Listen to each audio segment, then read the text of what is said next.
नमस्कार, स्वागत है आपका डीबी लाइव ब्रेकिंग में। मैं हूं समीर आत्मज मिश्रा और मेरे साथ हैं अमलेंदु उपाध्याय।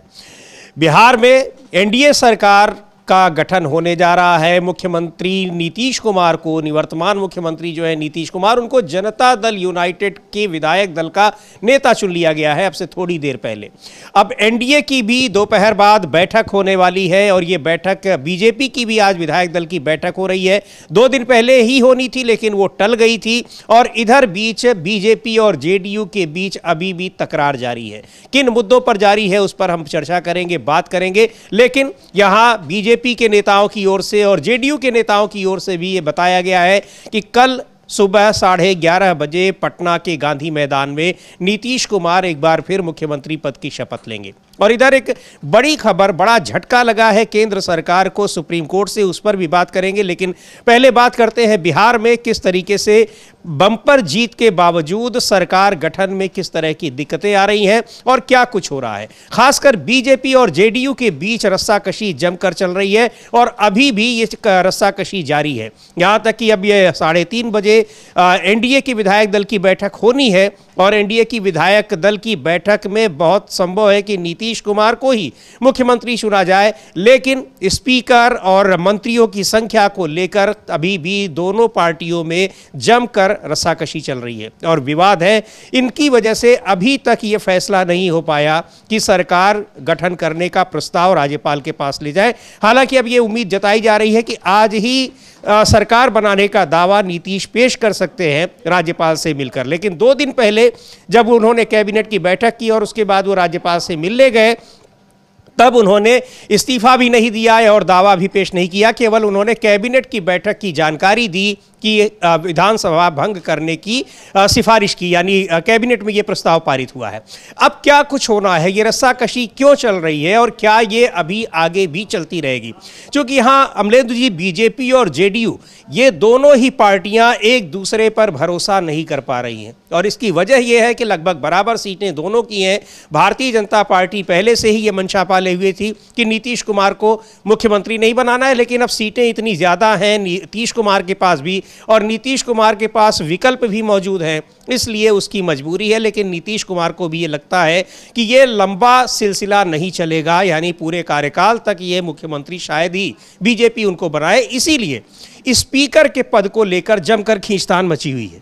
हाँ बिल्कुल, स्पीकर के पद को लेकर खूब खींचतान मची हुई है समीर जी। और जो नीतीश कुमार ने दांव चला है उससे बीजेपी परेशान भी दिखाई पड़ती है जी। और दांव नीतीश कुमार ने चलाया कि देखिए समीर जी, अभी इस समय जिस समय हम लोग ये ब्रेकिंग कर रहे हैं, हाँ। इस समय भारतीय जनता पार्टी के विधायक दल की बैठक जो है वो शुरू हो गई है। वहाँ सब पहुँच चुके हैं, विनोद तावड़े और केशव प्रसाद मौर्य, साध्वी निरंजन ज्योति जो सब पर्यवेक्षक बने थे वो सब वहाँ पहुँच चुके हैं।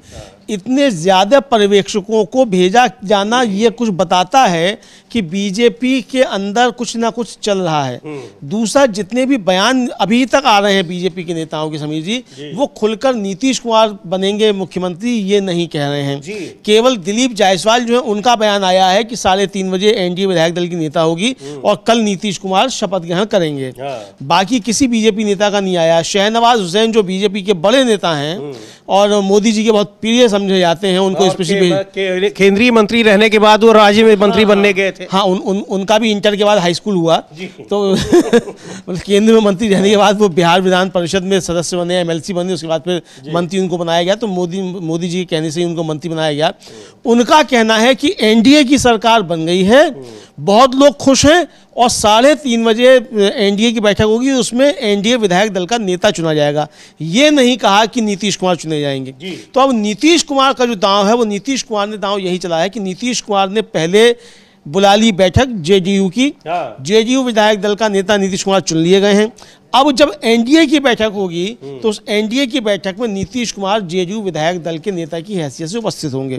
और अगर बीजेपी कुछ खेल करने की कोशिश करती है और नीतीश कुमार का नाम नहीं आता है तो नीतीश कुमार ने अभी इस्तीफा नहीं दिया है, 3:30 बजे फिर नीतीश कुमार जेब में इस्तीफा लेकर तो निकलेंगे, लेकिन उसके साथ साथ सरकार बनाने का दावा भी लेकर निकलेंगे, और तब फिर एनडीए की तरफ से नहीं, फिर वो दूसरे की तरफ से निकलेंगे। तो ये उनकी तैयारी है, ये एक बड़ा दाव है। तो इसीलिए नीतीश कुमार पहले ही हो गए, ताकि अगर एनडीए की बैठक में कुछ गड़बड़ हो तो जेडीयू विधायक दल के नेता के तौर पर वो तुरंत गवर्नर के पास पहुंच जाएं और जाकर पहले अपना दावा पेश कर दें। जी बिल्कुल, तो ये पूरा सेफ साइड लेकर नीतीश कुमार चल रहे हैं। और आपको याद होगा, हम लोगों ने इस ब्रेकिंग कार्यक्रम में भी ये चर्चा की थी कि 17 तारीख को जब बीजेपी के विधायक दल की बैठक होनी थी, और उस समय कैबिनेट की बैठक हो रही थी, लेकिन विधायक दल की बैठक टाल दी गई।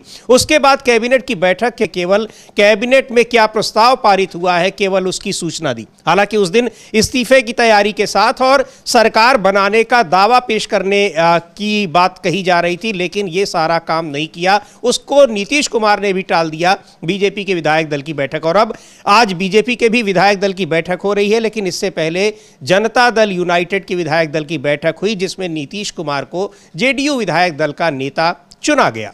सुन लेते हैं एक बार क्या कहा है शाहनवाज हुसैन ने। 3:30 बजे एनडीए के विधायक दल की भी बैठक होनी है और उसमें नेता चुना जाना है। किसको नेता चुना जाना है? हालांकि दिलीप जायसवाल कह रहे हैं कि नीतीश कुमार चुने जाएंगे, लेकिन शाहनवाज हुसैन क्या कह रहे हैं? पर दोनों ही पार्टियों के भीतर जबरदस्त एक जो कहा जाए कि आशंका एक दूसरे के प्रति है, वो बनी हुई है, यानी भरोसा किसी का नहीं है। यहां बीजेपी को लग रहा है कि नीतीश कुमार दांव खेल सकते हैं और नीतीश कुमार को लग रहा है कि बीजेपी दांव खेल सकती है। और हंग असेंबली में स्पीकर की भूमिका बड़ी महत्वपूर्ण होती है, इसलिए स्पीकर के पद को लेकर खींचतान दोनों में जारी है। खैर, सुनते हैं पहले शाहनवाज हुसैन क्या कह रहे हैं। उसमें आरएसएस और बीजेपी का भी जिक्र किया गया है, और इन्होंने सिफारिश की है कि अमेरिकी जो विदेश विभाग है वो भारत को व्यवस्थित, निरंतर गंभीर धार्मिक स्वतंत्रता उल्लंघनों को सहन करने के लिए विशेष चिंता वाले देश के रूप में नामित करे। इस तरीके की बातें जो इस रिपोर्ट में कही गई हैं, कितना आप समझते हैं, कितना कंसर्निंग है, क्या कहेंगे इस पूरे विषय पर? देखिए, भारत में माइनॉरिटीज को, अल्पसंख्यकों को जितने अधिकार मिले हैं दुनिया में कहीं नहीं मिले। यहाँ मेजॉरिटी कम्युनिटी से ज्यादा अधिकार मिले हैं। आर्टिकल 30 में भी बहुत से अधिकार दिए गए हैं। भारत के मुसलमानों के लिए, माइनॉरिटीज के लिए भारत से अच्छा देश, हिंदू से अच्छा दोस्त और मोदी से अच्छा नेता नहीं मिलेगा। भारत संविधान से चलता है, भारत लोकतांत्रिक संस्था से चलता है, और अमेरिका हो या यूरोप को भारत से आकर सीखने की जरूरत है। भारत को कुछ सिखाने की जरूरत नहीं है, बल्कि भारत से सीखने की जरूरत है। और माइनॉरिटीज, दुनिया की सबसे बड़ी माइनॉरिटीज भारत में रहती है, इतनी बड़ी तादाद में रहते हैं, कोई शिकायत नहीं, कहीं कोई दंगा नहीं है, फसाद नहीं है, कर्फ्यू नहीं है, सब लोग मिलजुल कर रहते हैं, और ये कई देशों को देखा नहीं जाता। सर, नेता चुना जाना है, गतिविधियां चल रही, क्या कहेंगे इस पूरे विषय पर? बिहार में एनडीए की सरकार बन गई है। मोदी जी के आशीर्वाद से नीतीश कुमार के नेतृत्व में बेहतरीन चुनाव हम लोग लड़े, और अब एनडीए के पहले बीजेपी विधायक दल की बैठक होगी, अलग अलग विधायक दल की बैठक होगी, हमारे पांचों दल की, और फिर एनडीए की बैठक होगी, उसमें नेता चुना जाएगा। बिहार में एनडीए की सरकार बनने जा रही है। लोगों में बहुत खुशी है, बहुत ज्यादा लोग खुश हैं, क्योंकि लोग रिलैक्स हैं कि जंगल राज पार्ट 2 नहीं आया, और हमारे जो विरोधी हैं उनके पास कोई चारा नहीं है। वो ईवीएम को, एसआईआर को दोष दे रहे हैं, हम जनता का धन्यवाद कर रहे हैं। एक बार फिर नीतीश जी बनेंगे सीएम? अभी सब सूचना आ जाएगी। डिप्टी सीएम को लेकर भी सर कयास लगाए जा रहे हैं, सब सूचना हो सकती है, अभी सारी सूचना आ जाएगी। तो 3:30 बजे होगी एनडीए के विधायक दल की बैठक, उसमें नेता चुना जाएगा। किसे नेता चुना जाएगा ये नहीं बता रहे हैं शाहनवाज हुसैन। और यहाँ अभी इस समय बिहार में, पटना में, वहाँ बीजेपी के ऑफिस में बीजेपी विधायक दल की बैठक हो रही है। बीजेपी को 89 सीटें, 89 सीट्स मिली हैं पटना बिहार में विधानसभा में, 243 में से 89, और 85 सीटें मिली हैं जनता दल यूनाइटेड को। और इसीलिए अब इस जो पूरा ये सीन है, यानी जिस जिस तरह से राजनीतिक दलों को सीटें मिली हुई हैं, उसके लिहाज से वहां पर स्पीकर की भूमिका बड़ी महत्वपूर्ण होती है और स्पीकर को लेकर खींचतान दोनों ही पार्टियों में, बीजेपी और जेडीयू में अभी तक ये जारी है। चूंकि बहुत सारे मुद्दे सुलझाए गए हैं, लेकिन स्पीकर को लेकर इसलिए इतनी रस्साकशी हो रही है क्योंकि दोनों ही पार्टियों को भरोसा नहीं है कि वो कब क्या कर जाए। ना तो बीजेपी को जेडीयू पर है और ना ही जेडीयू को बीजेपी पर। हाँ बिल्कुल, और इसीलिए नीतीश कुमार एक सेकंड की भी मोहलत बीजेपी को देना नहीं चाहते हैं। वरना इस्तीफा जब गवर्नर के पास गए थे सूचना लेकर कि आप भंग कर दीजिएगा 19 नवंबर को, इस्तीफा उसी समय दे आते। तो इस्तीफा नहीं दिया नीतीश कुमार ने, अभी भी नीतीश कुमार ने इस्तीफा नहीं दिया है। जेडीयू विधायक दल के नेता चुन लिए गए हैं लेकिन इस्तीफा अभी भी नहीं दिया है। 3:30 बजे जब एनडीए के विधायक दल की बैठक होगी और उसमें जब नीतीश कुमार नेता चुन लिए जाएंगे तब जाएंगे वो जाकर अपना इस्तीफा लेकर देके और साथ ही साथ दावा पेश करेंगे सरकार बनाने का। और अगर बीजेपी ने कोई गड़बड़ करने की कोशिश की एनडीए के विधायक दल की बैठक में तो नीतीश कुमार इस्तीफा लेकर तो जाएंगे लेकिन सरकार बनाने का दावा भी साथ लेकर जाएंगे, फिर वो एनडीए की तरफ से नहीं होगा। मतलब ये अपना प्लान है और प्लान बी और प्लान सी सब साथ में लेके जा रहे हैं, साथ लेकर चल रहे हैं। और बीजेपी के चाणक्य जो है इस समय नीतीश कुमार से बहुत घबराए हुए हैं और बिल्कुल एक तरह से कहा जाए कि घुटनों पे जो है नीतीश कुमार ने ला दिया है बीजेपी के चाणक्यों को। तो ये अंदर जो चल रहा है ये साफ तौर पर देखा जा सकता है कि किस तरह की चीजें चल रही है उनके अंदर। जी बिल्कुल, तो ये एक अविश्वास वाली बातें हैं बीजेपी और जेडीयू के बीच में, वो एकदम सतह पर दिखाई पड़ रही हैं और दोनों ही पार्टियां एक दूसरे पर भरोसा नहीं कर रहे हैं और दोनों अपने एक दूसरे प्लान के साथ इस समय चल रहे हैं। नीतीश कुमार भी और बीजेपी तो खैर चल ही रही है, लेकिन दिलीप जायसवाल जो बीजेपी के प्रदेश अध्यक्ष हैं बिहार में, उनका यह कहना है कि नीतीश कुमार आज दावा पेश करेंगे सरकार बनाने का, यानी एनडीए उन्हीं को चुनेगा विधायक दल का नेता। एनडीए का मतलब जो नेशनल डेमोक्रेटिक अलायंस है, राजग जो गठबंधन है, बीजेपी के नेतृत्व वाला जो गठबंधन है, वो नीतीश कुमार को ही, यानी अगर ऐसा होता है तो ये दूसरी बार होगा कि बीजेपी ज़्यादा सीटें पाने के बावजूद कम सीट वाले नीतीश कुमार को अपना मुख्यमंत्री बनाएगी। लेकिन इस बार संभावनाएं बहुत सारी दिखाई पड़ रही हैं, आशंकाएं बहुत सारी जताई जा रही हैं और ये माना जा रहा है कि बीजेपी बना भले रही है नीतीश कुमार को, लेकिन पूरे कार्यकाल के लिए नहीं। यही बात है, यही वजह है कि दोनों के बीच में अभी भी रस्साकशी जारी है। एक बार सुनते हैं दिलीप जायसवाल को, वो क्या कह रहे हैं। विधायक दल की बैठक है, भारतीय जनता पार्टी और जनता दल यू दोनों दल की बैठक है। 11 बजे जनता दल यू के विधायक दल की बैठक है और 11:30 बजे भारतीय जनता पार्टी के विधायक दल की बैठक है। सभी लोग अपने नेता का चयन करके फिर 3:30 बजे बिहार विधानसभा में सेंट्रल हॉल में एनडीए के नेता का चयन करके फिर नीतीश कुमार जी राज्यपाल महोदय के यहाँ जाएंगे और सरकार बनाने का दावा पेश करेंगे। शपथ बहुत ही उत्सव के माहौल में मनाया जा रहा है। इस बार का शपथ का खासियत है कि दुनिया के सर्वाधिक लोकप्रिय नेता और भारत के यशस्वी प्रधानमंत्री श्री नरेंद्र मोदी जी इस ऐतिहासिक पल के साक्षी बनने वाले हैं और ये हम लोगों के लिए बहुत ही गौरव की बात है कि प्रधानमंत्री मोदी जी भी शपथ ग्रहण समारोह में उपस्थित रहेंगे।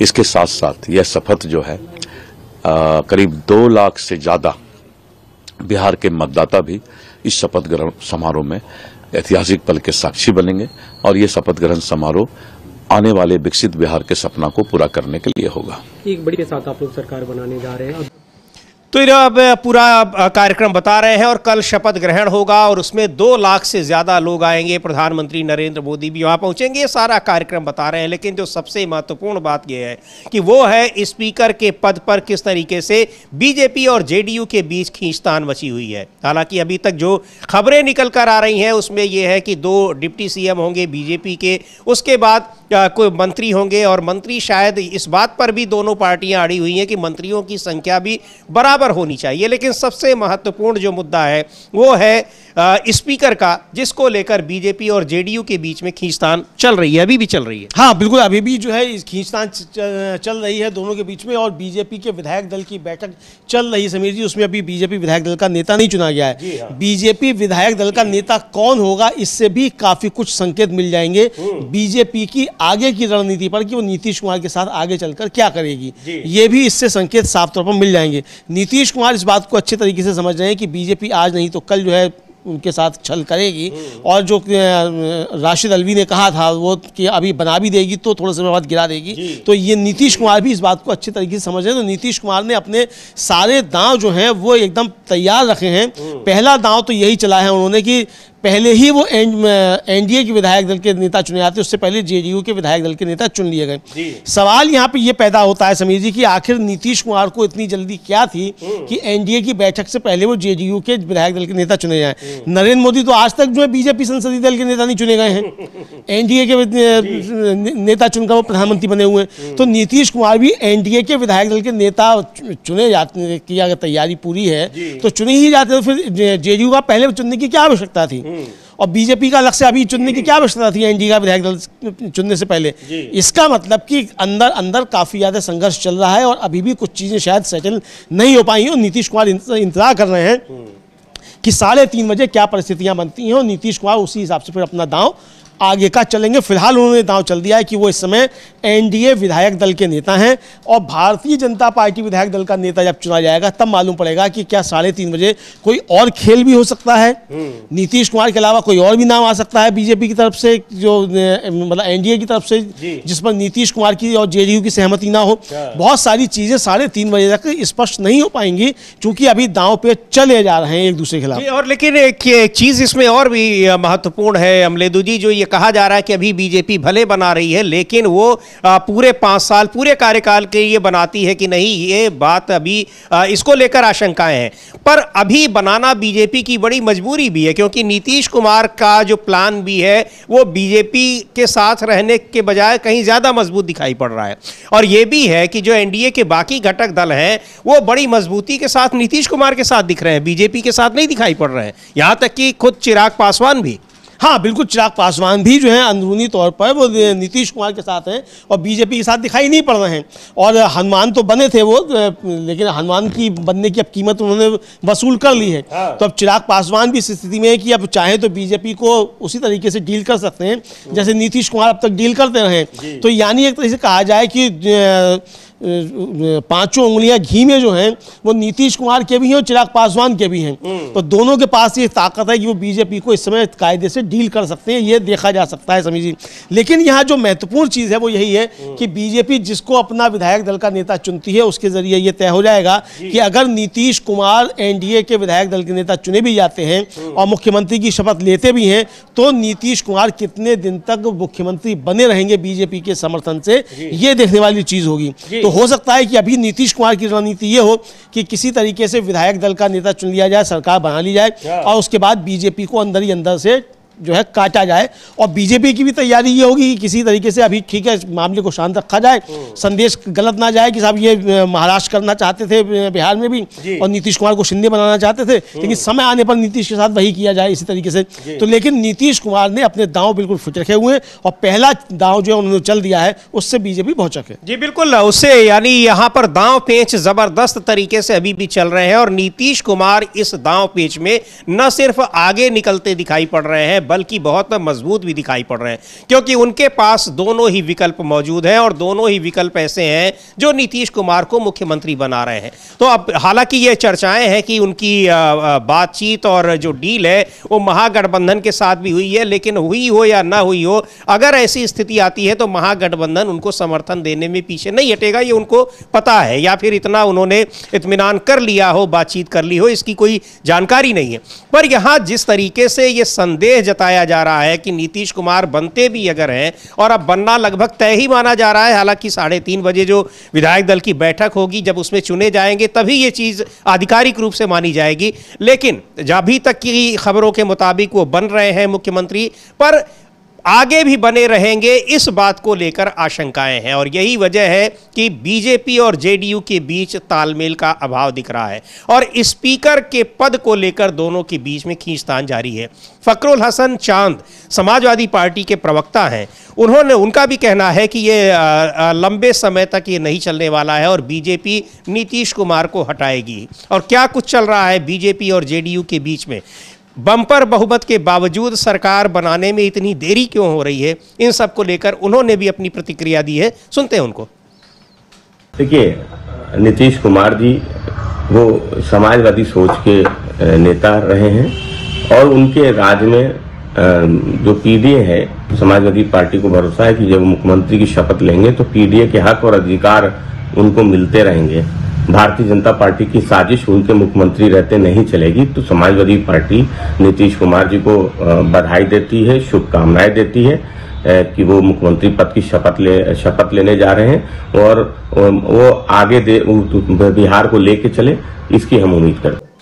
तो बिहार को लेकर आगे चलें, लेकिन आशंकाएं हैं और इस सरकार कितनी स्थिर रहेगी, इतने बम्पर मेजॉरिटी के बावजूद सरकार की स्थिरता को लेकर आशंकाएं जताई जा रही हैं। और आशंकाएं इसलिए जताई जा रही हैं कि बीजेपी और जेडीयू में तालमेल का ज़बरदस्त अभाव दिख रहा है। हाँ बिल्कुल, जेडीयू और बीजेपी में ज़बरदस्त तालमेल का अभाव है और नीतीश कुमार की भावभंगिमा जो इसको भी इस समय समीर देखा जा सकता है कि जो उनकी भावभंगिमा क्या कह रही है, नीतीश कुमार क्या कहना चाहते हैं। और नीतीश कुमार चुनाव से पहले जो नीतीश कुमार दिख रहे थे, चुनाव के बाद के नीतीश कुमार एकदम बदले हुए नजर आ रहे हैं। बिल्कुल सक्रिय, एकदम सक्रिय, बीमारी सारी दूर हो गई और एकदम से चुस्त दुरुस्त नीतीश कुमार दिखाई पड़ रहे हैं। मोदी जी जो है वो बल्कि थके हुए मालूम पड़ रहे हैं नीतीश कुमार के सामने इस समय।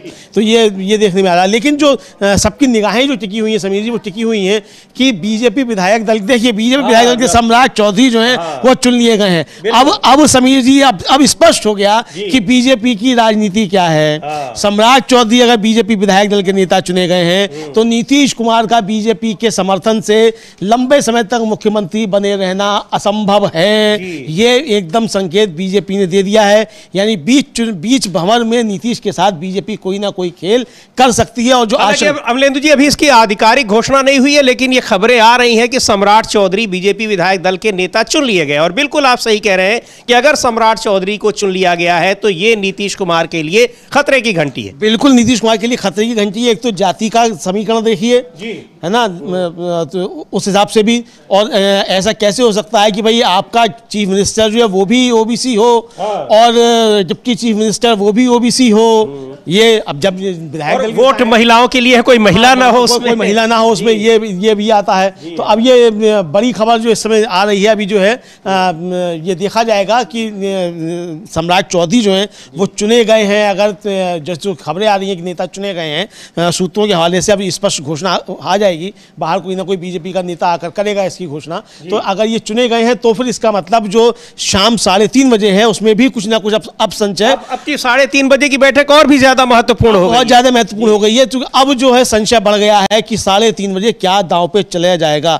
अगर सम्राट चौधरी की जगह कोई दूसरा चुना जाता विधायक दल का नेता तो आशंकाएं इतनी नहीं रहती। अब आशंकाएं बढ़ी हैं। और आपको याद होगा कि जब घोषणा पत्र जारी किया जा रहा था एनडीए का, जो 7 सेकंड में ही जारी हो गया था और 7 सेकंड बाद ही नीतीश कुमार निकलकर चले गए थे और सब नेता निकलकर चले गए थे। उसके बाद सम्राट चौधरी रुके रह गए थे और प्रेस से बात फिर अकेले सम्राट चौधरी ने की थी। तो यानी बीजेपी ने स्पष्ट संकेत दे दिया था कि सम्राट चौधरी जो है मुख्यमंत्री पद के बीजेपी तब से दावेदार हैं। ये भी अमलेंदु जी याद करिए, गृह मंत्री अमित शाह जो सबसे बड़े राजनीति के बीजेपी के चाणक्य माने जा रहे हैं, उन्होंने सीधे कहा था सम्राट चौधरी के लिए जब वोट मांगने गए थे कि इनको हम बहुत बड़ा आदमी बना रहे हैं। अब आप विधायक दल की बैठक में अगर उनको चुना गया है, और ये भी खबरें आ रही हैं कि ये दोनों ही डिप्टी सीएम बने रहेंगे, यानी सम्राट चौधरी और विजय कुमार सिन्हा, अगर ये होता है ये कॉम्बिनेशन, तो ये बीजेपी और जेडीयू के बीच में जो आशंकाओं का जो एक खेल चल रहा है और खाई है, ये और भी ज्यादा बढ़नी तय है।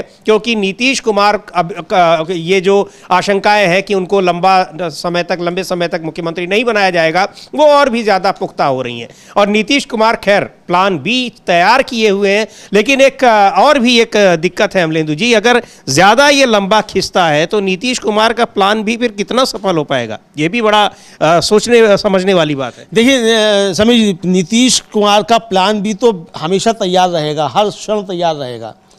और नीतीश कुमार का प्लान बी जो है वो बीजेपी आसानी से उसको तोड़ नहीं सकती है। ये एक तो ये है, क्योंकि नीतीश कुमार का प्लान बी से मोदी जी भी अस्थिर हो जाएंगे।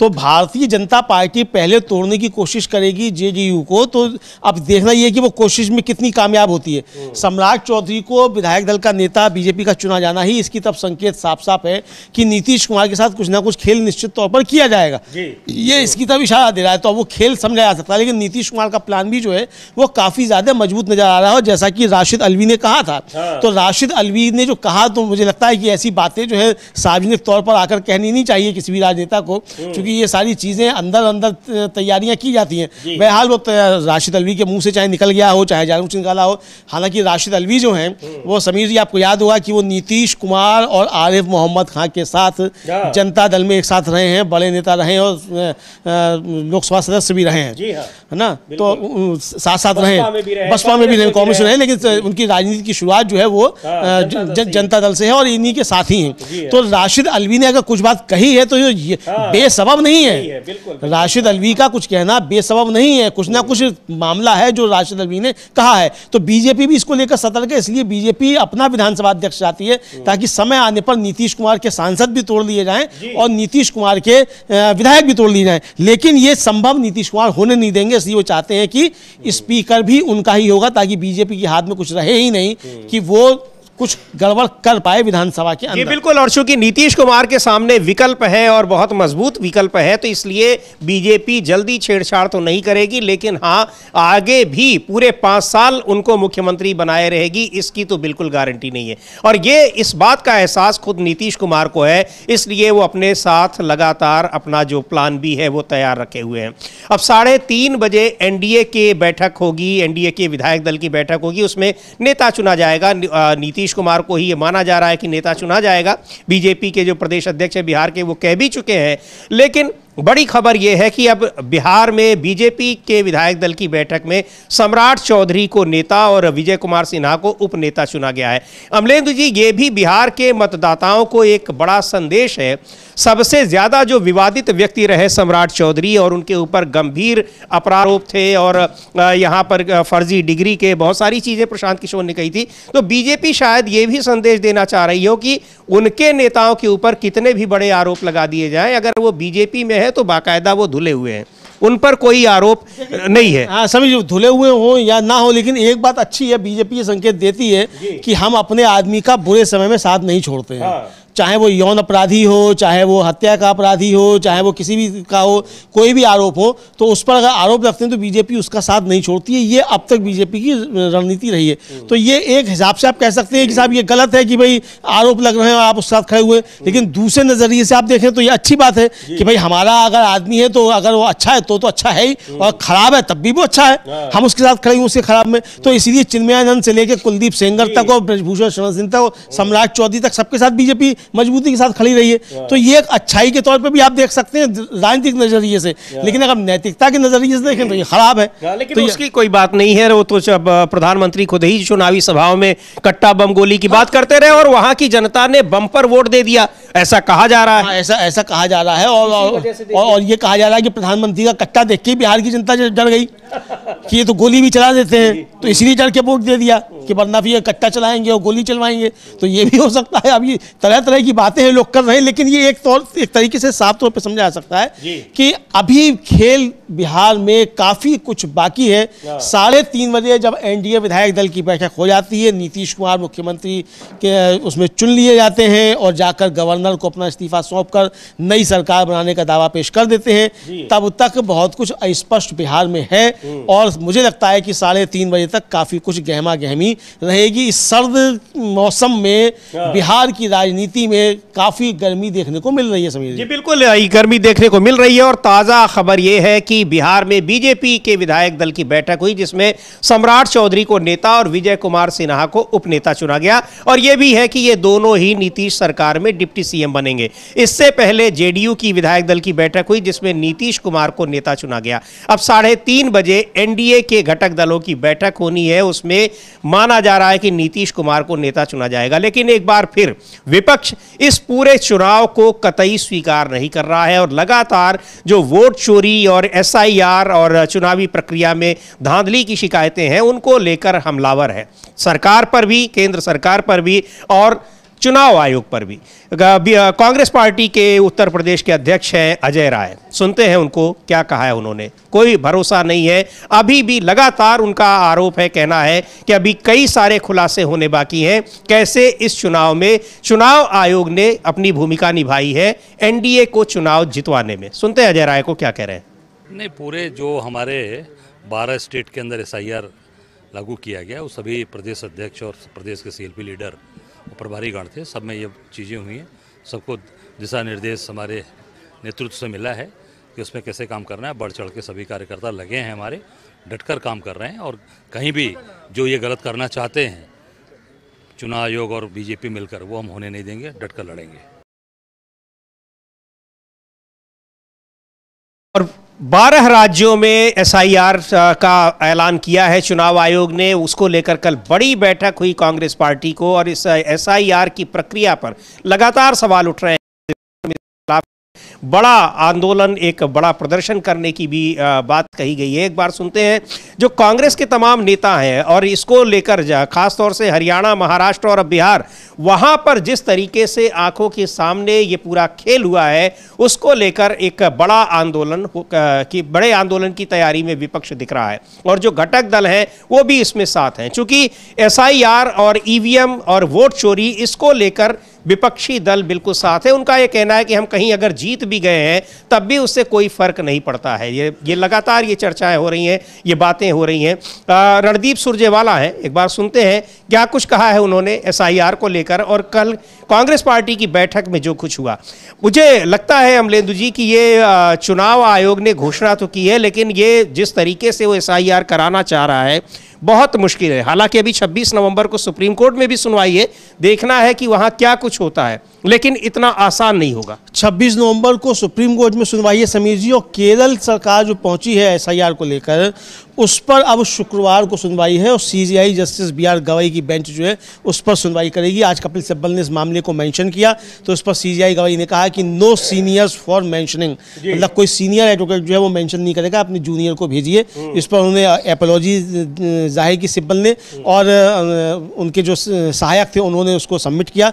CJI ने उसको फिर शुक्रवार के लिए इसको सूचीबद्ध कर दिया है, तो शुक्रवार को इस पर सुनवाई होगी केरल के SIR को लेकर, जो केरल सरकार पहुंची है। और बाकी 26 नवंबर को तो पूरे उसकी सुनवाई है, बिहार के मामले की सुनवाई होनी है। दूसरे राज्यों का भी मैटर, हाँ उनका भी आना है, उसमें तमिलनाडु और पश्चिम बंगाल भी शामिल हैं, उनकी भी सुनवाई उसी दिन होनी है। जी बिल्कुल। तो सुनते हैं दीपेंद्र हुड्डा को क्या कह रहे हैं, कांग्रेस के सांसद हैं, और SIR को लेकर कल कांग्रेस पार्टी की बैठक में क्या कुछ हुआ। उन राज्यों के भी नेता वहां मौजूद थे जिन राज्यों में SIR कराने की घोषणा की है चुनाव आयोग ने। दीपेंद्र हुड्डा को सुनते हैं।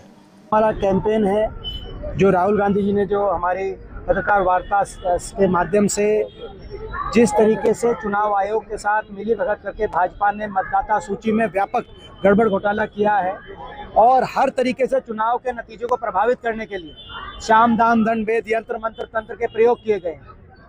धनबल का अंधा प्रयोग किया गया हरियाणा चुनाव में और बाकी प्रदेशों के चुनाव में, क्योंकि भ्रष्टाचार का इतना धनबल एकत्रित कर दिया भाजपा ने। अब वो धनबल कहीं पैसे बांटकर चुनाव के नतीजों को प्रभावित करने का प्रयास, कहीं मीडिया बल को भी पूरा प्रभावित किया गया है पूरे देश में, और चुनाव आयोग के साथ मिलीभगत करके हर चुनाव की प्रक्रिया में गड़बड़ घोटाले, इनके खिलाफ लोकतंत्र और संविधान को बचाने के लिए कांग्रेस पार्टी मैदान में है। आज प्रत्येक देशवासी के दिलों में ये चिंता है कि आज लोकतंत्र का गले की तरफ बीजेपी का हाथ बढ़ा है। मुख्य चुनाव आयुक्त ज्ञानेश कुमार मुख्य चुनाव आयुक्त नहीं रहे, वो भाजपा के मुख्य पन्ना प्रमुख हो गए। बहुत बड़ा आरोप लगातार ज्ञानेश कुमार जो मुख्य चुनाव आयुक्त हैं उनके ऊपर लग रहे हैं, और दीपेंद्र हुड्डा कह रहे हैं कि भारतीय जनता पार्टी के पन्ना प्रमुख हो गए हैं ज्ञानेश कुमार। हाँ बिल्कुल, ये कह रहे हैं भारतीय जनता पार्टी के पन्ना प्रमुख हो गए हैं, और ये साफ तौर पे जो साफ आरोप लग रहे हैं ज्ञानेश कुमार के ऊपर ये देखने में आ रहा है। और इतना ही नहीं समीर जी, ज्ञानेश कुमार के ऊपर जो आरोप लग रहे हैं वो चलिए विपक्ष लगा रहा है, समझ में आता है। ऐसे पूर्व नौकरशाह जो मोदी भक्त समझे जाते हैं वो भी ज्ञानेश कुमार के ऊपर सवाल उठा रहे हैं। और उसमें सबसे बड़ा नाम एक सूर्य प्रताप सिंह है जो उत्तर प्रदेश के रिटायर्ड IAS अफसर हैं, बहुत पक्के मोदी भक्त समझे जाते हैं और ट्रोलिंग की भाषा में बात करते हैं। उन्होंने बड़े सवाल ज्ञानेश कुमार के ऊपर उठाए हैं और उन्होंने ट्वीट किया है, उसको आप बता सकते हैं कि क्या उन्होंने लिखा है? जी, ये सूर्य प्रताप सिंह है, वो उत्तर प्रदेश कैडर के IAS रहे हैं, अब तो रिटायर हो गए हैं और प्रमुख सचिव रहे हैं। और जैसा बताया अमलेंदु जी ने कि प्रधानमंत्री मोदी के बड़ा खास तो नहीं कहेंगे, उनके बड़े प्रशंसक हैं। वो लिख रहे हैं कि यूपी में SIR की प्रक्रिया दूसरी नोटबंदी जैसी लग रही है। कह रहे हैं 2003 की वोटर लिस्ट डाउनलोड करो और 20 साल पुराने नाम, EPIC नंबर, पार्ट नंबर खोजकर फॉर्म भरो। पर असल सवाल, गांव का बुजुर्ग, महिला, मजदूर, अनपढ़ व्यक्ति ये लिस्ट कहां से लाएगा? गांव में नेट नहीं है, प्रिंटर नहीं है, ये व्यावहारिक ही नहीं है। एक बीएलओ पूरे गांव का फॉर्म कैसे भरेगा? 2003 की लिस्ट देगा कौन? जैसे नोटबंदी में कैश जमा कराने वाले दलाल बने थे, यहां फॉर्म भरवाने वाले एजेंट पैदा होने तय हैं। 4 नवंबर से 4 दिसंबर की इतनी जल्दबाजी क्यों? अचानक नियम, कम समय और बोझ सिर्फ जनता पर, घबराहट ऊपर से, छा गए ज्ञानेश कुमार। अब यही तो इन्होंने किया बिहार में भी अमलेंदु जी, और किस तरह की इन्होंने मतदाता सूची तैयार की वो सबके सामने है। आशंका जताई जा रही थी कि ये बीजेपी को जिताने की साजिश है, और आखिरकार वहां उन्होंने ऐसी लहर चलाई, ऐसी आंधी चली कि जो बीजेपी को भी उम्मीद नहीं थी उससे भी ज्यादा ये सीटें दिलाकर इन्होंने उसको बता दिया कि एसआईआर हम क्यों करवा रहे थे। मतलब अमित शाह को उम्मीद नहीं थी कि इतनी सीटें आ जाएंगी, वो भी 160 की बात कर रहे थे। हाँ। तो अमित शाह को ही जब उम्मीद नहीं थी तो ज्ञानेश कुमार ने ये काम तो अच्छा किया एक तरीके से, जितनी उम्मीद थी उससे ज़्यादा ज्ञानेश कुमार ने काम करके दिखाया है। अब वो बात भले ही है कि बीजेपी का जो है नसीब अच्छा नहीं है कि अपना मुख्यमंत्री नहीं बना पा रही है, वरना ज्ञानेश कुमार ने तो काम कर दिया था। लेकिन इसको लेकर अब वहाँ जो चुने गए हैं सम्राट चौधरी और केशव प्रसाद मौर्य जो वहाँ के प्रभारी थे, उन्होंने कुछ कहा है समीर जी, उनको भी हम लोग सुन सकते हैं इस बीच, उसके बाद फिर आगे चर्चा। जी बिल्कुल, सुनते हैं केशव प्रसाद मौर्य। जब आज बीजेपी के विधायक दल की बैठक हुई पटना में और उसके बाद प्रभारी बनाकर पर्यवेक्षक बनाकर भेजे गए थे केशव प्रसाद मौर्य, उत्तर प्रदेश के डिप्टी सीएम हैं, वो बता रहे हैं कि क्या कुछ हुआ इस विधायक दल की बैठक में। ऐसे श्री सम्राट चौधरी को निर्वाचित करने का प्रस्ताव किया और भारतीय जनता पार्टी के विधायक दल ने सर्वसम्मति से श्री सम्राट चौधरी जी को विधायक दल का नेता चुनने का समर्थन किया है। और हमारे उप नेता के लिए जो उप मुख्यमंत्री के रूप में शानदार कार्य करने का काम किया है, बहुत ही वरिष्ठ नेता हैं आदरणीय श्री विजय कुमार सिन्हा जी, उनके नाम का भी प्रस्ताव आया है और सर्वसम्मति से समर्थन मिला। मैं विधायक दल के नेता के रूप में श्री सम्राट चौधरी जी और उप नेता के रूप में श्री विजय सिन्हा जी के नाम का ऐलान करता हूं। यह जोड़ी, विजय सिन्हा जी आइए मंच पर, यह जोड़ी हिट भी है और हिट भी है, वही जोड़ी रहेगी। सही बता रहे हैं केशव प्रसाद मौर्य की सम्राट चौधरी और विजय सिन्हा यानी दोनों डिप्टी सीएम बनेंगे। सम्राट चौधरी विधायक दल का नेता चुने गए हैं और विजय सिन्हा उप नेता चुने गए हैं, और दोनों ही डिप्टी सीएम बनेंगे। यानी बीजेपी ने अपने दोनों डिप्टी सीएम में कोई बदलाव नहीं किया है, जनता दल यूनाइटेड ने अपने सीएम में कोई बदलाव नहीं किया है। लेकिन सबसे बड़ा पेंच फंसा हुआ है स्पीकर को लेकर। बिल्कुल, स्पीकर को लेकर सबसे बड़ा पेंच फंसा हुआ है, और स्पीकर की बात अगर तय नहीं हुई है तो फिर एनडीए में सब कुछ गड़बड़ ही सड़बड़ है जी। ये बिल्कुल एकदम से समझा जा सकता है। नीतीश कुमार इसीलिए बिल्कुल सेफ गेम खेल रहे हैं, और दांव जो चल रहे हैं उस दांव से बीजेपी परेशान है। बीजेपी की चाणक्य जो है वो हड़बड़ाए हुए हैं नीतीश कुमार के इन सब दांव से इस समय जो है। और नीतीश कुमार ने पूरी तरीके से अगर देखा जाए तो ग्रिप जो है अपनी मजबूत कर ली है पूरे सरकार के ऊपर, मतलब जो नई सरकार बननी है उसकी अभी से ग्रिप मजबूत कर ली है कि बीजेपी का कोई भी चाणक्य जो है वो बिहार में आकर जो है चाणक्यगिरी ना दिखा पाए, क्योंकि चाणक्य बिहार के बताए जाते हैं जी। तो वहाँ आकर जो है वो मतलब किसी बिहारी को कोई गुजराती चाणक्य आकर चाणक्यगिरी ना सिखाए, तो ये इंतजाम नीतीश कुमार ने कर लिया है, ये समझ में आ रहा है। और ये भी खबरें हैं अमलेंदु जी, और ये संकेत मिल चुका है बीजेपी के शीर्ष नेतृत्व को कि नीतीश कुमार का एक और भी प्लान है, और वो प्लान ऐसा है कि वो सीधे केंद्र की सरकार को हिला सकता है, क्योंकि खेल जो है वो 40-42 सीटों का ही है, जिसकी वजह से बीजेपी की सरकार, प्रधानमंत्री नरेंद्र मोदी के नेतृत्व वाली एनडीए सरकार टिकी हुई है। और अगर ये 40-42 सांसद उधर से इधर हुए तो फिर ये खेल खत्म हो जाएगा, और इसमें नीतीश कुमार की बड़ी भूमिका मानी जा रही है। और ये कहा जा रहा है कि नीतीश कुमार इस तरह की उन्होंने कवायद छेड़ दी है। अब उसमें सच्चाई कितनी है कितनी नहीं है, लेकिन यही वजह है कि शायद नीतीश कुमार की हर बात मानने को बीजेपी विवश हो। और स्पीकर का पद, अब देखने वाली बात होगी कि स्पीकर के पद पर बीजेपी समझौता करती है या फिर नहीं करती। हाँ, काफी कुछ इससे तय हो जाएगा, नीतीश कुमार की राजनीति भी, भविष्य भी तय हो जाएगा समीर जी। अगर बीजेपी अपना स्पीकर बना लेती है तो फिर नीतीश कुमार ने इसका मतलब आत्मसमर्पण कर दिया है। और अगर नहीं होता है तो फिर अब लगता ही है समीर जी कि स्पीकर बीजेपी का नहीं हो रहा है। वो पूछिए कैसे?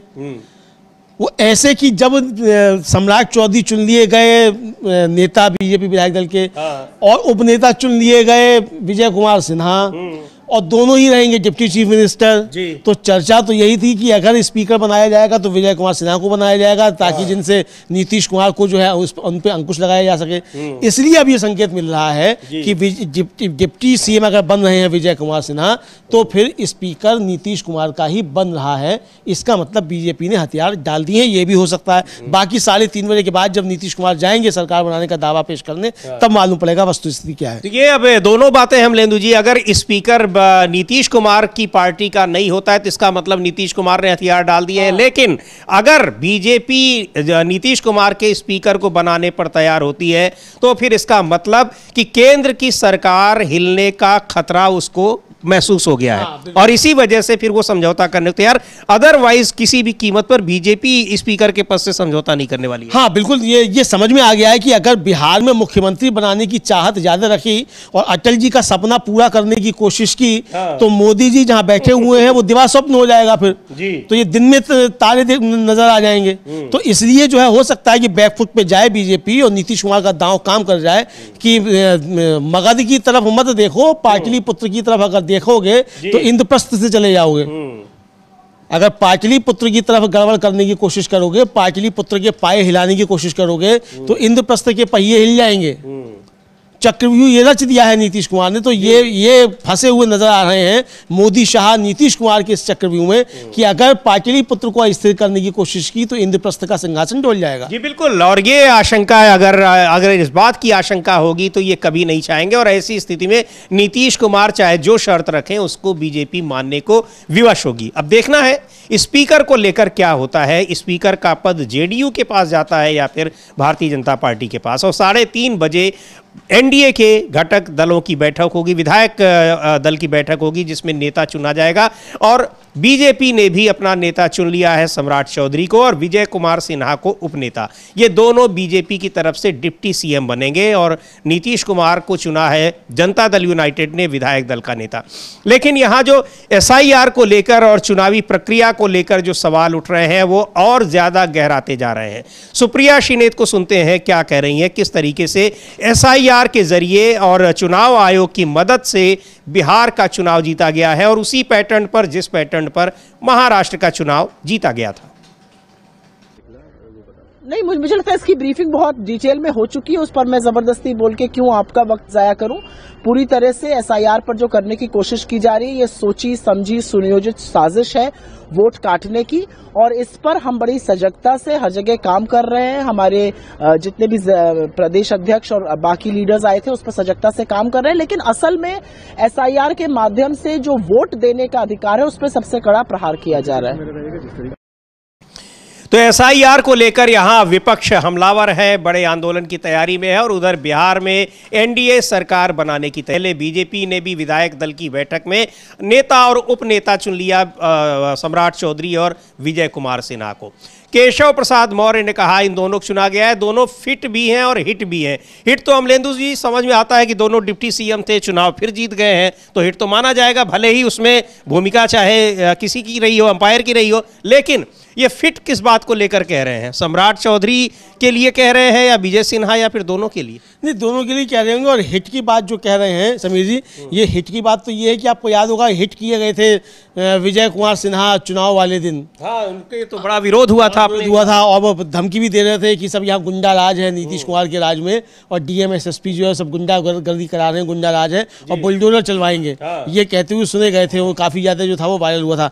अब उन डीएम एसएसपी की खैर नहीं, एक तो जो उस समय वहाँ के डीएम एसएसपी थे, और अब बुलडोजर कहाँ चलेगा ये देखना है। लेकिन जो फिट करने वाली बात जो कही है कि फिट है, इसका मतलब केशव प्रसाद मौर्य जी ने देख लिया है कि कैसे फिट हैं, जनता हिट कर रही थी तब भी वो फिट थे। या फिर नीतीश कुमार के ऊपर तंज भी हो सकता है कि ये दोनों तो हमारे फिट हैं और वो ये नीतीश कुमार के ऊपर तंज भी हो सकता है कि भाई जो चीफ मिनिस्टर है वो चुना जाएगा वो फिट नहीं होगा, और बाद में हमारे यही जो है फिट वाले जो है ये यही हिट करेंगे नीतीश कुमार को। ये भी हो सकता है कि हमारे फिट जो हैं यही नीतीश कुमार को हिट करेंगे। बहरहाल केशव प्रसाद मौर्य जो है, जो उत्तर प्रदेश में जिनको समाजवादी पार्टी के लोग स्टूल मंत्री कहते हैं, तो अब उनका ये क्या कहने का मतलब है कि हिट भी है फिट भी है, ये तो वही जाने। इसका तमाम अर्थ निकालने के लिए लोग स्वतंत्र हैं। लेकिन जिस तरीके से अमलेंदु जी केशव प्रसाद मौर्य को तवज्जो दी जा रही है बिहार के चुनाव में, उत्तर प्रदेश में भी हलचल शुरू हो गई है कि बीजेपी के शीर्ष नेतृत्व के इरादे कुछ अलग है। चूंकि योगी आदित्यनाथ और दिल्ली का नेतृत्व जो बीजेपी का है, दोनों के बीच में हमेशा मनमुटाव की, और यहाँ तक कि कई बार ये मनमुटाव सतह पर भी आता दिखाई पड़ता है, और लोकसभा चुनाव के बाद से तो बिल्कुल तलवारें खिंची हुई हैं दोनों में। अब केशव मौर्य को इतना ज़्यादा महत्व देने को लेकर यूपी में भी चर्चाएं बहुत तेज़ हो गई हैं कि क्या कुछ यहाँ भी शीर्ष नेतृत्व खेल करने वाला है। देखिए, अगर अब करना चाहेगा यहाँ शीर्ष नेतृत्व तो अब उसके हाथ खुले हुए हैं, यहाँ खेल कर सकता है। और खेल इसलिए है कि अब जो परिस्थितियां हैं इस समय, अगर मतलब यहाँ कोई अगर चाहे कि साहब वो बीजेपी तोड़ के राजनीति कर लेगा, कल्याण सिंह बन जाएगा, अब संभव नहीं है ज्ञानेश कुमार के रहते हुए। क्योंकि लोगों को समझ में आ रहा है कि भाई क्या परिस्थितियां क्या बनेंगी। तो ज्ञानेश कुमार हैं, तो आप बताइए कि बिहार की सरकार जो है वो 90% स्ट्राइक रेट के साथ आ रही है ना, 84-85 स्ट्राइक रेट के साथ। तो इस तरीके के स्ट्राइक रेट तो ज्ञानेश कुमार जी जब तक अंपायर हैं तब तक आते ही रहेंगे, ये समझा जा सकता है। तो इसलिए अब यहाँ जो है, तो इसलिए केशव प्रसाद मौर्य का अगर कद बढ़ रहा है तो ये जिनके कद छोटे हैं उनके कद के साथ तो कभी भी खेल हो सकता है समीर जी। तो ये अब बीजेपी के अंदर की जो राजनीति है ये उत्तर प्रदेश में भी काफ़ी कुछ हद तक जो है इसको हिट करेगी, ये साफ तौर पर समझ में आता है। जी बिल्कुल, और ये तमाम राजनीतिक चर्चाएं हैं, लेकिन फिलहाल अब नीतीश कुमार का नाम लगभग तय माना जा रहा है कि वो राज्यपाल से आज मिलेंगे और सरकार बनाने का दावा पेश करेंगे। लेकिन अभी 3:30 बजे बैठक है एनडीए की विधायक दल की, और उसमें नेता चुना जाएगा। नेता चुना जाना उनका तय माना जा रहा है, लेकिन कितने दिनों तक ये सरकार चलेगी, इतने बम्पर बहुमत के बावजूद एनडीए गठबंधन को मिला है, इसको लेकर आशंकाएं बनी हुई हैं। और इधर एसआईआर को लेकर भी लगातार सवाल उठ रहे हैं। बीजेपी ने और एनडीए ने किस तरीके से बिहार में चुनाव जीता है, उसको लेकर ज्ञानेश कुमार यानी मुख्य चुनाव आयुक्त लगातार विपक्ष के निशाने पर है। और बहुत सारे अब वोटर जो ये चुनाव आयोग की वेबसाइट में, अमलेंदु जी, अभी मैं कई देख रहा था, कई जगह ऐसे आ रहे हैं, कई उम्मीदवार ऐसे हैं जिनके जो वोट वो पाकर जीते हैं वो वोट लगभग समान है। उसमें एक 122 की सीरीज वाली है, यानी केवल दहाई और इकाई बदली हुई है, बाकी पूरा का पूरा 1 लाख से लेकर और वहाँ तक बराबर है। और एक सीरीज जो है वो 100 वाली है, 100 वाली। अब ये सारी चीज़ें क्या है, कैसे है? ऐसा लग रहा है जैसे उसमें फिट की गई हो। कल हम लोग जगदा बाबू को सुन रहे थे, जगदानंद सिंह बहुत ही वरिष्ठ नेता हैं आरजेडी के, वो कह रहे थे कि हर विधानसभा में 25,000 वोट पहले ही फिक्स कर दिए गए थे एनडीए के लिए। हाँ बिल्कुल समीर जी, और जिस तरीके से जो आप, मैंने भी देखा है, जो आप दिखा रहे थे वो जो सोशल मीडिया पर खूब शेयर किया जा रहा है, ये ऐसा तभी हो सकता है समीर जी कि जब कहीं किसी कहा जाए कॉल सेंटर में बैठकर या बीपीओ में बैठकर जो है इसको डाटा को सेट किया जाए। और जो राहुल गांधी ने अलंग सीट को लेकर और जो आरोप लगाए थे उसमें जो सीआईडी की जांच चल रही है उसमें यही आ रहा है कि ये कॉल सेंटर से ही किया जा रहा था। इस तरह की खबरें आ रही हैं, तो ये मालूम पड़ रहा है कि इसमें कोई ना कोई खेल हो सकता है। लेकिन खेल है या नहीं है हम नहीं कह सकते जब तक कि इसकी कोई जांच ना हो। जांच हो किसकी? भाई जो कातिल है वही मुंसिफ है, तो चुनाव आयोग पर ही आरोप है और जांच भी चुनाव आयोग को ही करनी है। तो जब चुनाव आयोग पर ही आरोप है तो फिर वो जांच होगी कैसे?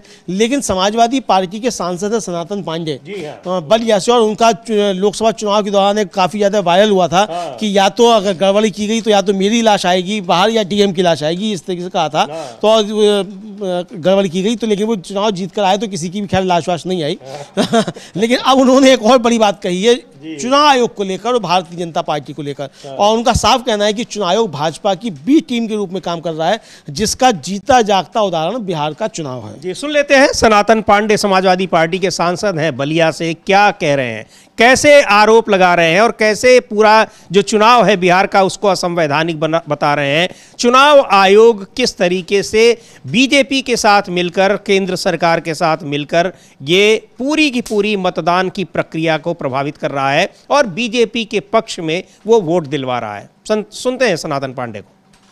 हम समाजवादी पार्टी से सांसद हैं बलिया से। बलिया हमेशा जो है लोकतांत्रिक व्यवस्थाओं का विरोध किया है। जब इस देश में अंग्रेजों का शासन था उस समय हिंदुस्तान में कोई खड़ा हुआ या नहीं हुआ, प्रथम व्यक्ति जो है जनपद बलिया की धरती से मंगल पांडे खड़ा हुए और अंग्रेजों की हुकूमत उन्होंने विरोध करने का काम किया था। भारतीय जनता पार्टी जो है इस देश को लोकतांत्रिक तरीके से चला रही है। भारतीय जनता पार्टी से वादा करती है, किसी चीज को पूरा नहीं करती। हमारे देश की सीमाएं सुरक्षित नहीं है और आज जो चुनाव हो रहे हैं, जो हमारा चुनाव आयोग है वो भारतीय जनता पार्टी की बी टीम है। इसलिए कि जो बिहार में चुनाव हुआ है तो जो 10,000 रुपया महिलाओं को दिया गया है वो 3 नवंबर तक दिया गया है, जबकि आचार संहिता पहले लागू हो चुकी थी। चुनाव के समय कोई किसी को रुपया देना वो उसके वोट की चोरी होती है। तो उन्होंने रुपया देकर पहले तो SIR से वोटों को चोरी किया, उसके बाद भी बात नहीं बनी तो घर की महिलाओं को जो है 10 रुपये महीना 10 रुपये हाथ में पकड़ा करके उन्होंने वोट की चोरी किया है, जो अलोकतांत्रिक है। हमारा जब चुनाव आयोग अंधा बना हुआ है और वो भारतीय जनता पार्टी के हाथों में खेल रहा है, दुनिया का कोई आदमी बर्दाश्त करेगा। क्योंकि सांसद पर बलिया के सांसद हैं, बलिया की माटी से हैं। मंगल पांडे ने जब अंग्रेजों का विरोध किया था तो सांसद पार्टी संकल्प लेते हैं तो लोकतांत्रिक तरीके से अगर चुनाव कराने की कोशिश की तो उसका हम विरोध करेंगे। कैसे विरोध करेंगे, किस तरह लड़ाई लड़ेंगे आप लोग? इसमें हमारी लड़ाई तो खुलेआम है, आप देखे भी होंगे। बलिया कलेक्टर की हैसियत नहीं बनी कि बलिया वोट की चोरी कर ले। 2019 वोट की चोरी किया था, मैं चुनाव जीता हुआ था, जो मुझे हराने का काम किया गया था। लेकिन जब हमको महसूस हुआ तो हम पहले लोकतांत्रिक तरीके में विश्वास रखते थे, हम उस भूल को मान गए।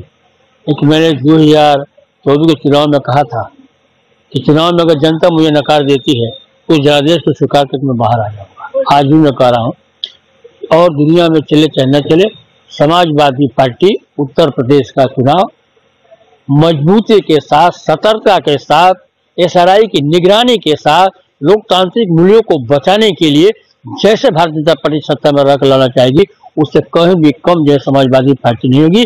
ईंट से ईंट का जवाब दिया जाएगा और आवश्यकता पड़ी तो हम लोग किसी के प्राणों को अगर देना हमको होगा तो हमको दूसरे के प्राण लेने में कोई हिचक नहीं करूँगा। तो ये बार बार यही आरोप लग रहे हैं चुनाव आयोग पर, वो बी टीम की तरह काम कर रहा है। सेम पैटर्न पर महाराष्ट्र और बिहार के चुनाव हो रहे हैं और किस तरीके से तमाम तथ्यों सबूतों के साथ आरोप लगाए जा रहे हैं, चुनाव आयोग से शिकायत की जा रही है। चुनाव आयोग की सेहत पर कोई असर पड़ता नहीं दिखाई पड़ रहा है। और इधर अमलेंदु जी, अभी हम लोग चर्चा कर ही रहे थे कि 3:30 बजे की बैठक में नीतीश कुमार को विधायक दल NDA विधायक दल का नेता चुना जाएगा और बीजेपी ने चुन लिया है। लेकिन एक और बड़ी खबर आ रही है, हालांकि उसकी पुष्टि हम नहीं कर सकते हैं, पर वो खबर आ रही है कि चिराग पासवान ने भी एक डिप्टी CM की मांग की है।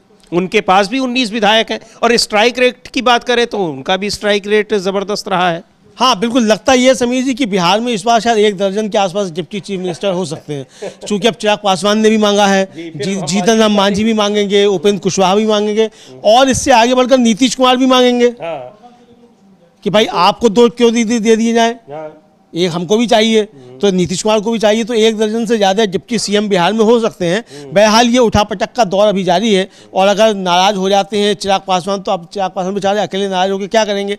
लेकिन जो अकेले नहीं कर सकते, लेकिन नीतीश कुमार के साथ, हाँ नीतीश कुमार के साथ तो ये हो सकता है। तो ये भी हो सकता है कि नीतीश कुमार से उनकी अगर कुछ बातचीत हो गई होगी तो नीतीश कुमार भी आगे की चीज़ों को देखते हुए उनका भी एक डिप्टी चीफ मिनिस्टर बनाएं। और सीधी सी बात है कि जब नीतीश कुमार मुख्यमंत्री बन जाएंगे फिर अब वो बनाए किसी को कि ना बनाए फिर वो नीतीश कुमार के ऊपर निर्भर करेगा, क्योंकि मुख्यमंत्री ही बनाएगा किसी को भी। तो ये फिर उसके बाद फिर भारतीय जनता पार्टी को आपत्ति है तो समर्थन वापस ले लेगा चाहे तो ये भी हो सकता है। तो अब ये इस पर चर्चाएं अभी तक चलती रहेंगी, लेकिन आज कृतज्ञ राष्ट्र जो है समीर जी वो देश की प्रथम महिला प्रधानमंत्री स्वर्गीय श्रीमती इंदिरा गांधी को उनके जन्मदिन पर याद कर रहा है। लौह महिला का आज 108वां जन्मदिन है और उस पर आज राहुल गांधी, सोनिया गांधी और मल्लिकार्जुन खड़गे शक्ति स्थल पर गए, वहाँ जाकर उन्हें अपने श्रद्धा सुमन अर्पित किए हैं। राहुल गांधी ने ट्वीट भी किया है और वो बड़ा महत्वपूर्ण है उसको देखना, उसकी चर्चा करना और किस तरीके से उनको याद किया है। प्रधानमंत्री नरेंद्र मोदी ने भी श्रद्धांजलि दी है इंदिरा गांधी को उनके जन्म दिवस पर, और राहुल गांधी ने जो ट्वीट किया है उस ट्वीट को हम लोग देखें, उसमें उन्होंने किस तरीके से उनको याद किया है एक लौह महिला के लिए और ताकतवर प्रधानमंत्री के रूप में, और क्या कुछ लिखा है उसकी भी हम लोग चर्चा करेंगे। लेकिन इधर बीच बिहार में ये लगातार उठापटक की जो खबरें आ रही हैं वो बहुत महत्वपूर्ण है। राहुल गांधी लिख रहे हैं और तस्वीरें अपनी पोस्ट की हैं जो वहाँ पर शक्ति स्थल पर गए कि भारत के लिए निडर होकर फैसले लेने और हर परिस्थिति में देश हित को प्रथम रखने की प्रेरणा मुझे दादी से ही मिली है। उनका साहस, देशभक्ति और नैतिकता आज भी मुझे अन्याय के खिलाफ मजबूती से खड़े होने का हौसला देती है। और ये उन्होंने ये बात लिखी है। और अमलेंदु जी इसलिए भी बड़ी महत्वपूर्ण हो जाती है बात कि जिस तरीके से डोनाल्ड ट्रंप बार बार ये दावा कर रहे हैं, भारत पर दबाव डालकर उन्होंने पाकिस्तान से युद्ध रुकवाया और उस पर प्रधानमंत्री नरेंद्र मोदी की खामोशी, उसको लेकर अब चूंकि 1 दिसंबर से शुरू होना है संसद का सत्र, उस पर भी ये सवाल उठेगा और ये मुद्दा एक बार फिर संसद के, हालांकि बहुत छोटा सत्र है, ये आरोप भी लग रहे हैं कि सरकार संसद चलाना ही नहीं चाहती है, लेकिन ये मुद्दा फिर एक बार बहुत प्रभावी होगा। जयराम रमेश ने कहा भी है। हाँ बिल्कुल, जयराम रमेश ने कहा है कि ये मुद्दा काफ़ी प्रभावी होगा और 1 दिसंबर से संसद का सत्र है और उससे पहले सर्वदलीय बैठक बुलाई गई है, तो उसको लेकर जयराम रमेश ने कहा है कि ये मुद्दा उस पर रखा जाएगा। SIR का मुद्दा भी उसमें उठेगा और 30 नवंबर को शायद एक रैली भी होनी है या दिसंबर के पहले सप्ताह में दिसंबर में SIR को लेकर, और उसमें पूरा विपक्ष शामिल होगा, तो एक बड़े आंदोलन की तैयारी भी हो रही है। लेकिन ये डोनाल्ड ट्रंप का मुद्दा भी इस बार भी लोकसभा मतलब संसद सत्र के दौरान उठेगा। जी सुनते हैं एक बार क्या कहा है जयराम रमेश ने। और संसद का सत्र इतना छोटा, शीत सत्र है ये, विंटर सेशन, वो इतना छोटा क्यों बुलाया गया है, इतनी कम अवधि का, और ये आरोप लगाए जा रहे हैं कि सरकार संसद को चलाना ही नहीं चाहती, केवल औपचारिकता पूरा करना चाहती है। सुन लेते हैं जयराम रमेश को क्या कह रहे हैं। क्योंकि अब संसद का सत्र भी बिल्कुल मुहाने पर है, 1 तारीख से सत्र शुरू होगा और आप बार बार आप लोग बात कर रहे हैं, आप तो गिनती गिन रहे हैं, 60 बार हो चुकी ये बात, तो क्या आप लोग सबसे पहले नहीं, अभी 30 तारीख को सर्वदलीय बैठक बुलाई गई है जिसकी अध्यक्षता राजनाथ सिंह जी करेंगे। एक औपचारिकता है, उसमें तो हम जरूर मांग करेंगे कि अमेरिका के राष्ट्रपति के बयानों पर, ट्रेड समझौता के ऊपर, चीन के साथ जो दबाव में, मजबूरी में हम कदम ले रहे हैं क्लीन चिट के बाद में, उसके बाद उस संदर्भ में चीन पर एक चर्चा हो। जो हमारे समझौता, जो हमारे संबंध हैं, संवेदनशील मामले हैं, सीमा पर संवेदनशील मामले हैं, जहां पेट्रोलिंग हम करते थे, जो हमारे आदमी पेट्रोल वहां जाया करते थे, अभी हम नहीं जा पा रहे हैं। वहां की जनता, लद्दाख की जनता ने चिंता जताई है, लद्दाख में स्थिति बहुत नाजुक है। ये सब मुद्दे हैं, 30 तारीख को हम जरूर उठाएंगे। पर ये जिसकी सत्र सिर्फ 15 दिन का सत्र है, एक औपचारिकता है। क्या सरकार क्या करने वाली है मुझे पता नहीं है, क्योंकि तो सर्वदलीय बैठक बुलाई गई है 30 नवंबर को और 1 दिसंबर से संसद का शीत सत्र शुरू हो रहा है। और इधर जो सुप्रीम कोर्ट से बड़ी खबर है, सरकार को एक बड़ा झटका दिया है सुप्रीम कोर्ट ने और सरकार की निंदा भी की है। अमलेंदु जी क्या है खबर? हाँ, खबर ये है समीर जी की जो एक न्यायाधिकरण सुधार सुव्यवस्थीकरण और सेवा शर्तें अध्यादेश 2021 था, उसको संशोधित कर दिया था वित्त अधिनियम 2017 की धारा 184 को, और जो न्यायाधिकरणों के सदस्यों अध्यक्ष का कार्यकाल जो था वो 4 वर्ष तक निर्धारित कर दिया गया था। इसको रद्द कर दिया था सुप्रीम कोर्ट ने, और फिर सुप्रीम कोर्ट के आदेश को नहीं माना सरकार ने, और सरकार ने फिर अपनी मनमानी चलाई। सुप्रीम कोर्ट ने आज इसके जो नियुक्ति और कार्यकाल संबंधी प्रावधान थे उनको रद्द कर दिया और सरकार की कड़ी निंदा की। सीजेआई BR गवई और जस्टिस विनोद चंदन की खंडपीठ जो है उसने सर्वोच्च न्यायालय द्वारा पहले रद्द किए गए प्रावधानों को मामूली बदलाव के साथ पुनः लागू कर दिया है। और ये कहा अदालत ने, मतलब शीर्ष अदालत ने कहा अपना आदेश पारित करते हुए कि विवादित अधिनियम के प्रावधानों को बरकरार नहीं रखा जा सकता क्योंकि वे शक्तियों के पृथक्करण और न्यायिक स्वतंत्रता के सिद्धांतों का उल्लंघन करते हैं। यह किसी भी दोष और बाध्यकारी निर्णयों को दूर किए बिना विधायी अधिलेखित करने के समान है। यह अनुचित है, इसलिए इसे असंवैधानिक घोषित किया जाता है।